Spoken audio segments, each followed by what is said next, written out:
The Tuesday had started like any other Tuesday, which is to say, with the smell of coffee brewing and the low hum of the news on the television in the living room.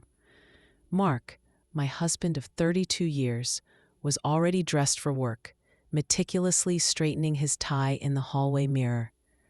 He had this little ritual, a final adjustment of the knot, a slight tug, and then a satisfied nod. It was one of those small, familiar things you stop noticing after a while, only to have it catch your eye one day and remind you of all the years that have spooled out behind you, comfortable and predictable. "Morning, Em," he'd said, kissing the top of my head as he breezed past me into the kitchen. "Big day today. Henderson's been on edge about this quarterly report." Arthur Henderson, Mark's boss. I'd met him a handful of times over the years at various company picnics and holiday parties. A tall, rather stoic man, always impeccably dressed, with a handshake that felt like it could crack walnuts.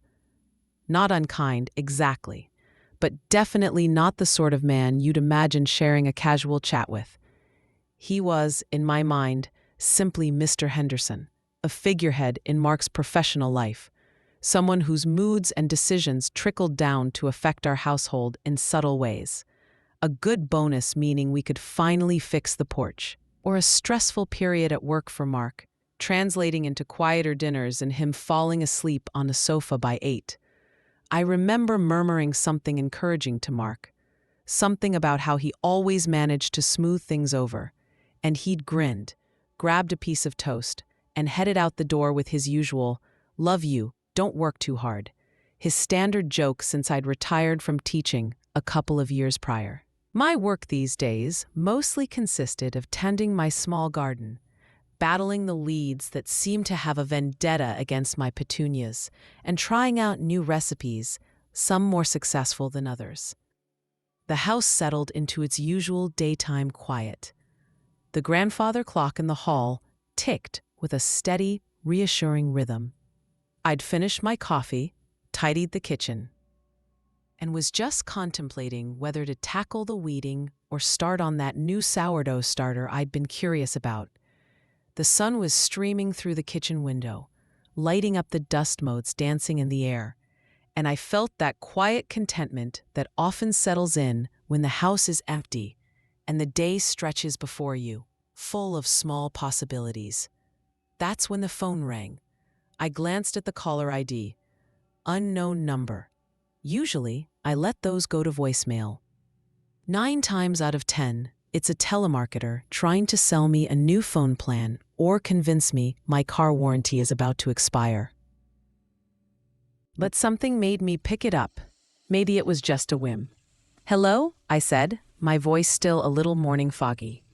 There was a brief pause, then a voice deep and familiar, yet startling in this context. "Mrs. Emily Carter?" I straightened up a bit. "Yes, this is she. Emily, it's Arthur Henderson, Mark's boss." My mind did a quick, confused shuffle. Arthur Henderson? Calling me at home on a Tuesday morning? My first thought was that something had happened to Mark. A wave of cold dread washed over me, prickling my skin. "Mr. Henderson, is Mark all right?" Yes, Mark is fine. He's in a meeting right now, actually. That's not why I'm calling." He sounded different. Less of the commanding boardroom tone I was used to from those company functions, and more hesitant, almost strained. "Oh," I said, the relief making me a little breathless. "Well, what can I do for you, Mr. Henderson?" He cleared his throat. I could hear the faint sound of what might have been an office in the background, the distant tap of a keyboard, a muted cough. "This is a rather unusual request, Mrs. Carter. Emily, I was hoping I might speak with you for a few moments. In confidence." In confidence? My stomach gave a little flip. What on earth could Mark's boss want to tell me, his employee's wife? In confidence. My mind raced through a dozen unlikely scenarios, none of them particularly comforting. Was Mark in some kind of trouble? Was the company in trouble? Of course, Mr. Henderson, I found myself saying, though a little knot of apprehension was tightening in my chest. I sank slowly into one of the kitchen chairs, the sunlit room suddenly feeling a little chillier. "Thank you," he said, and there was a weariness in his voice that I'd never detected before. He paused again, as if gathering his thoughts, or perhaps his courage. As if I find myself in a somewhat difficult personal situation, Emily, and for reasons I can't entirely explain, I thought perhaps you might be someone who could simply listen, without judgment. I was floored. Me? Listen to Arthur Henderson's personal problems? We barely knew each other. I'd always seen him as this unshakable pillar of corporate strength. To hear him sound so vulnerable was disorienting. "I see," I said softly, trying to keep the surprise out of my voice. "I can certainly listen, Mr. Henderson." And then he began to speak. And what he told me in the next 20 minutes, his voice low and sometimes faltering, completely unraveled the quiet peace of my Tuesday morning. He didn't unload a torrent of drama, nothing scandalous or sordid. It was something far more human, and in its own way, far more devastating. He spoke of loneliness, not the circumstantial kind, but a deep, gnawing loneliness that had settled into his bones despite being surrounded by people all day. He spoke of his wife, Eleanor, and how they'd been living separate lives under the same roof for years, a quiet, unacknowledged drift that had left them like polite strangers. He mentioned, almost in passing, a recent health scare. Nothing life-threatening, he assured me quickly, but a stark reminder of his own mortality, of time slipping away. He didn't cry, but his voice was heavy with an unshed ocean of it. He confessed he hadn't spoken these things aloud to anyone, not his colleagues, not his distant children, not even Eleanor. He said he'd seen me at those company events, observed me with Mark, the easy way we had with each other, the warmth. He thought I seemed like a sensible, grounded person, someone who understood the quieter currents of life. He wasn't asking for advice, he emphasized, just an ear, a moment of unburdening to someone completely outside his usual sphere, someone with no direct stake in his professional or personal life, beyond being Mark's wife. When he finally fell silent, there was a profound quiet on the line, broken only by my own unsteady breathing. I didn't know what to say. The image of this powerful, stoic man, the one who held Mark's career partially in his hands, now seemed so fragile, so utterly human.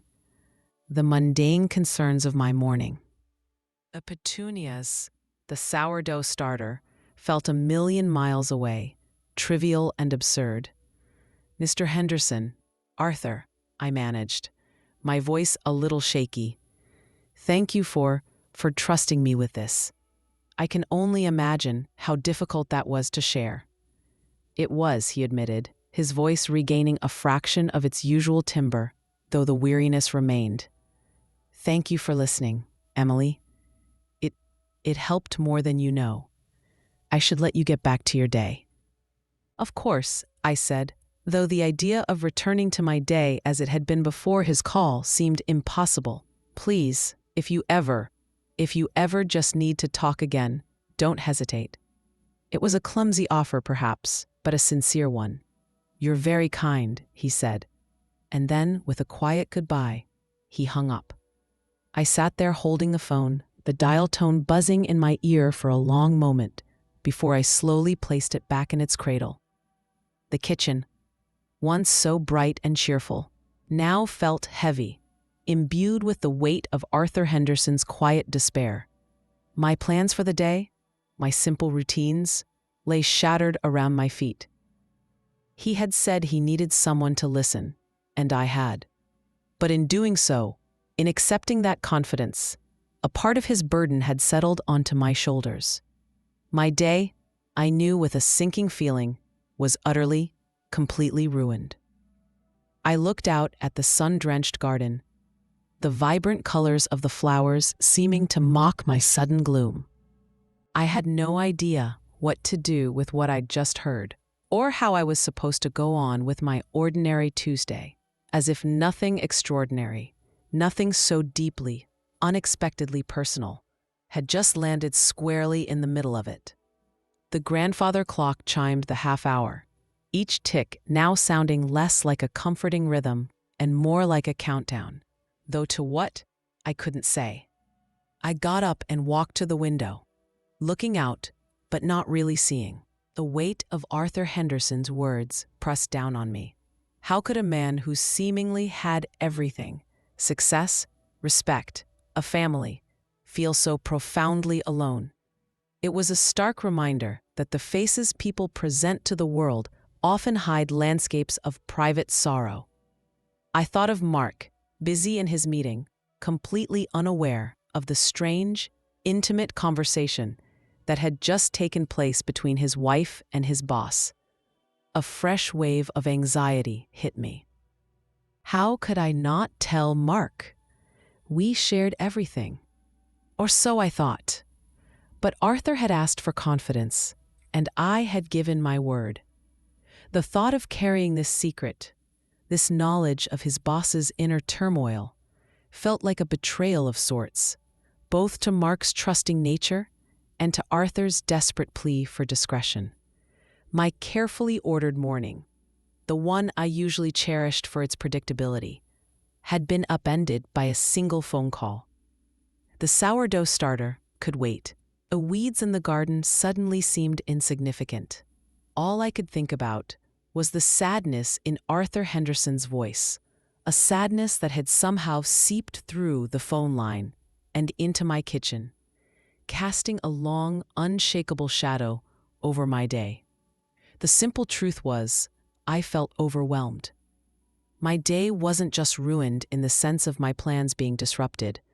It was ruined because my comfortable understanding of the world and the people in it had been profoundly, irrevocably altered. And the most unsettling part was the complete and utter surprise of it all. I, Emily Carter, a retired teacher, a contented wife and homebody, had just become the keeper of a secret that felt far too big for my quiet, ordinary life.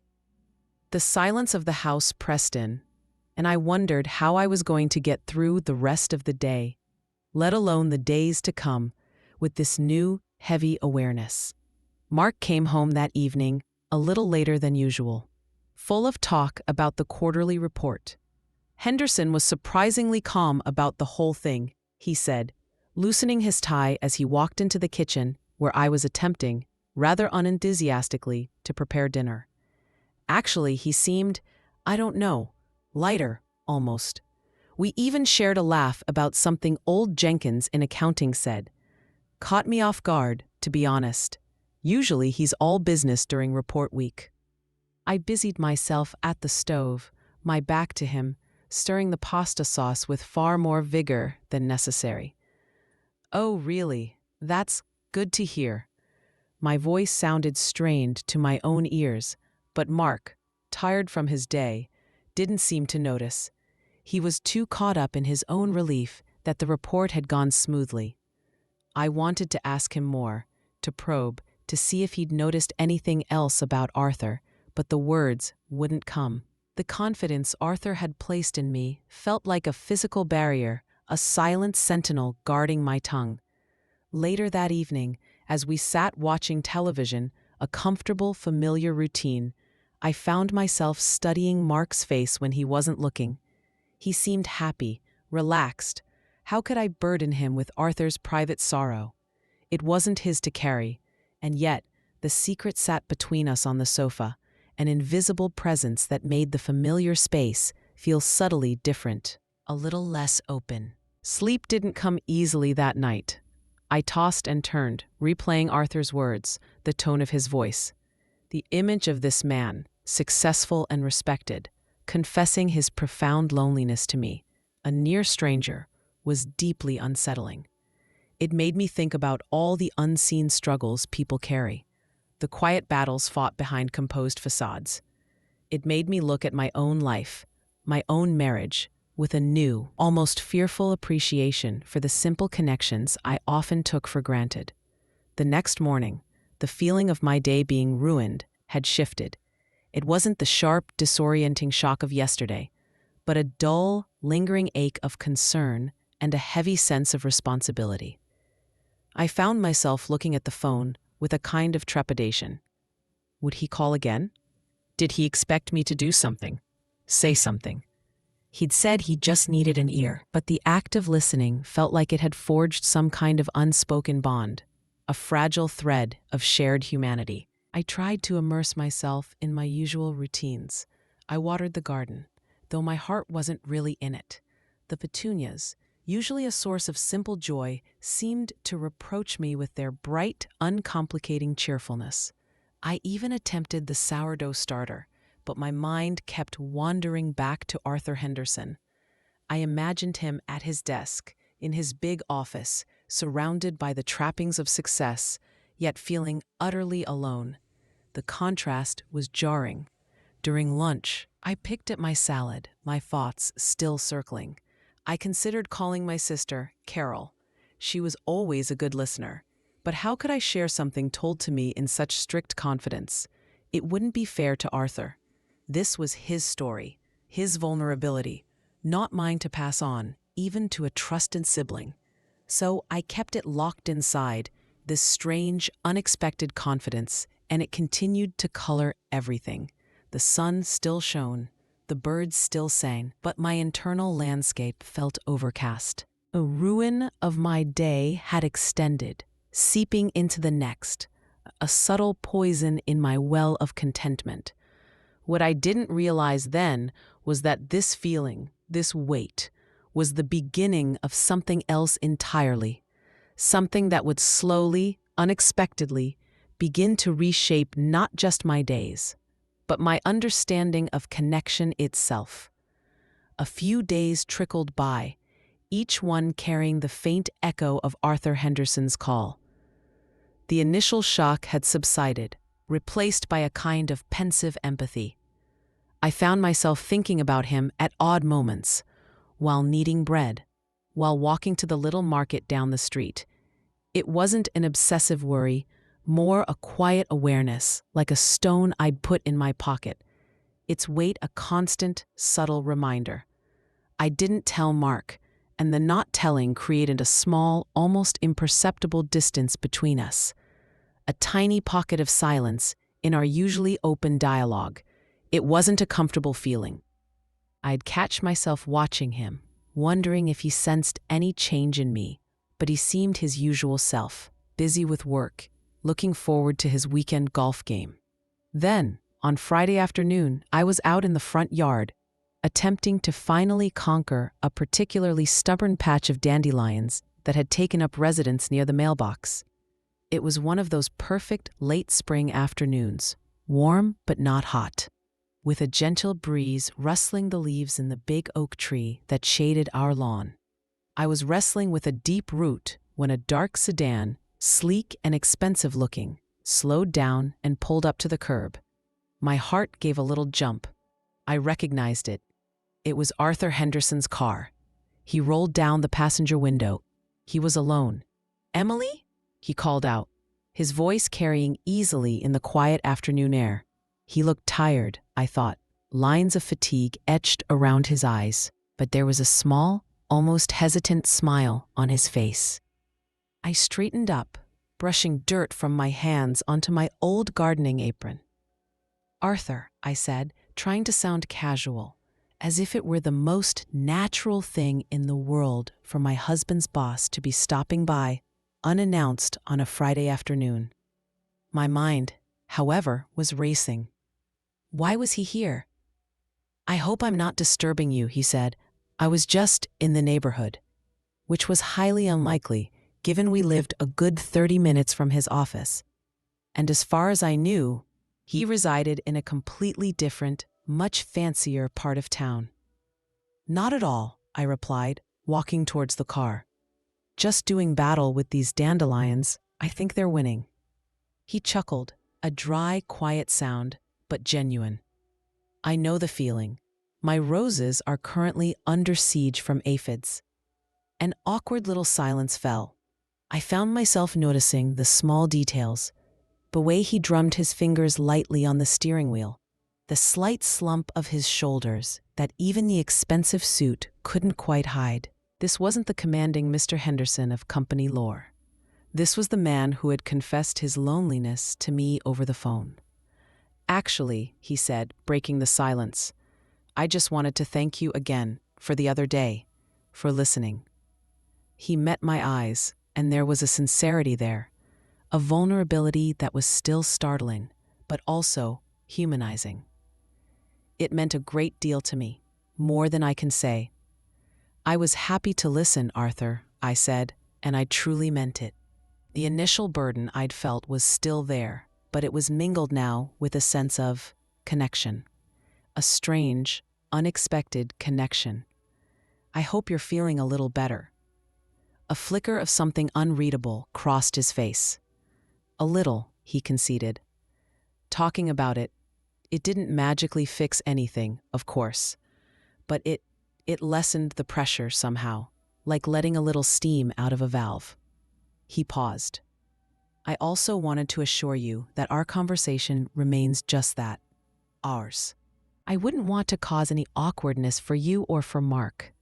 "I understand," I said, "and I haven't mentioned it to anyone. Your confidence is safe with me." He nodded, a look of relief passing over his features. "Thank you, Emily. That's good to know." He looked out at my small, imperfect garden for a moment, a wistful expression on his face. "You have a lovely home here. It feels peaceful." "Thank you," I said, a little touched by the observation.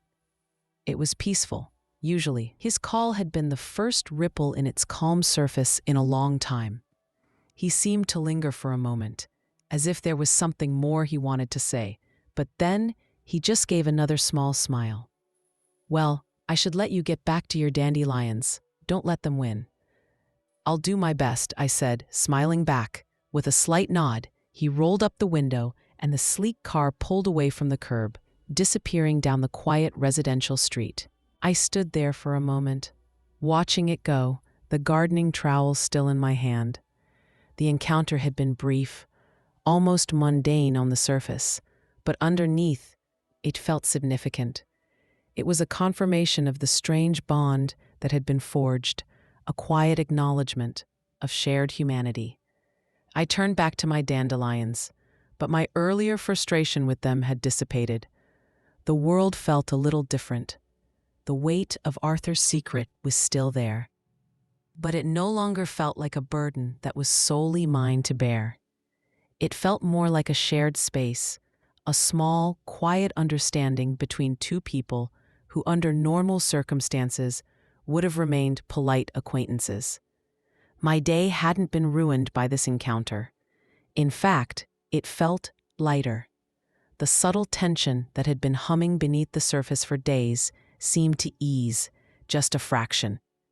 I realized that my initial feeling of my day being ruined by his first call was slowly transforming. It was no longer about the disruption, but about the unexpected depth of the interaction, the glimpse behind the curtain of a life I thought I understood. Personal discovery, I was beginning to learn, often came in the most unexpected packages. Sometimes even pulling up to your curb in a fancy sedan on a Friday afternoon. The weekend passed in its usual rhythm, but something had shifted within me. The brief, in-person conversation with Arthur Henderson had solidified the reality of his vulnerability and, in a strange way, normalized the confidence he'd shared. It no longer felt like a shocking anomaly that had disrupted my life, but more like a quiet undercurrent that was now part of its flow. Mark, oblivious, chatted about his golf game and plans for an upcoming fishing trip with his buddies. I listened, participated, and the small pocket of silence within me regarding Arthur remained, but it felt less like a barrier and more like a private space of reflection. I found myself thinking about the nature of strength, Society, especially for men of Arthur's generation, and perhaps for many in Mark's world too, often equated strength with stoicism, with an unyielding facade. To show vulnerability was often perceived as weakness. Yet, Arthur's act of reaching out, of admitting his loneliness and fears to me, a relative stranger, felt incredibly brave. It was a different kind of strength, a quieter, more human kind. And my role, simply listening, felt like a different kind of support, one that didn't require solutions or advice, just presence and acceptance. Early the next week, Mark came home from work looking thoughtful. "You know," he said as we were clearing the dinner dishes, "Henderson was different today. My senses sharpened." "Different how?" I tried to keep my tone light, casual. Mark paused, stacking plates. "He actually asked about you, asked how your gardening was going. He even remembered you were battling dandelions." He chuckled. "I was surprised he even knew you gardened. And then he mentioned he was thinking of taking up a hobby himself, something completely unrelated to work. Said he needed to, and I quote, find some quiet joy." I felt a warmth spread through me. "Well, that's nice," I said, my voice softer than I intended. Mark nodded. "Yeah, it was." He seemed calmer, more approachable. He even told a joke at the morning meeting. A pretty bad one, mind you, but still, it's not his usual style. Mark shook his head, a small smile playing on his lips. "Whatever's going on with him, I think it's a good change. He's been so tightly wound for so long." I didn't say anything, just continued wiping down the counter, but inside, a quiet understanding bloomed. Arthur hadn't shared the details of our conversation with Mark. Of course not, but the act of unburdening himself, of simply speaking his truth aloud, even to just one person, seemed to have created a subtle shift in him, a lightness that was now perceptible to others, even Mark. It was in that moment that the last vestiges of my ruined day truly dissolved. That Tuesday, when Arthur Henderson had called, had indeed been a disruption. It had shaken me, burdened me, and made me grapple with emotions and responsibilities I hadn't anticipated. But looking back now, from the vantage point of a few weeks, I saw it differently. It hadn't been ruined at all. It had been expanded. My world, which had felt comfortably defined, had suddenly gained a new dimension of understanding about the complexities of human connection and the hidden lives of those around me. I never spoke to Arthur Henderson in that deeply personal way again. Our subsequent interactions, if I saw him at a company event, were polite, warm even, with a subtle undercurrent of shared knowledge that only we were privy to. It was a quiet respect, a mutual acknowledgement of a moment of profound, unexpected intimacy. He never alluded to his earlier confidence, and I never brought it up. There was no need. The connection had been made. The listening had been done. The experience changed me in subtle ways. I found myself listening more intently to others, more aware of the unspoken words, the stories hidden behind polite smiles or gruff exteriors. I looked at Mark sometimes, my dear, steady Mark, and felt an even deeper appreciation for our open, communicative relationship, realizing anew how precious such a bond truly was, and how easily it could be lost if not nurtured. I also discovered a quiet strength within myself, a capacity for holding space for another's vulnerability without needing to fix it, just to witness it. That unexpected call from Arthur Henderson, the one that had initially felt like such a heavy, day-ruining burden, had ultimately become a gift. It was a reminder that everyone, no matter how successful or put together they may seem, carries their own private battles. It taught me about the profound power of simple human connection, the solace that can be found in being truly heard, and the unexpected ways in which we can touch each other's lives, often when we least expect it. My day hadn't been ruined. my perspective had been enriched. And sometimes, I suppose, that's exactly what we need. A little shake-up to our ordinary, a glimpse into the extraordinary depths of the human heart to help us grow. And looking back, I wouldn't trade that ruined day for anything. It opened up a window in my own world, and the view has been so much more interesting ever since.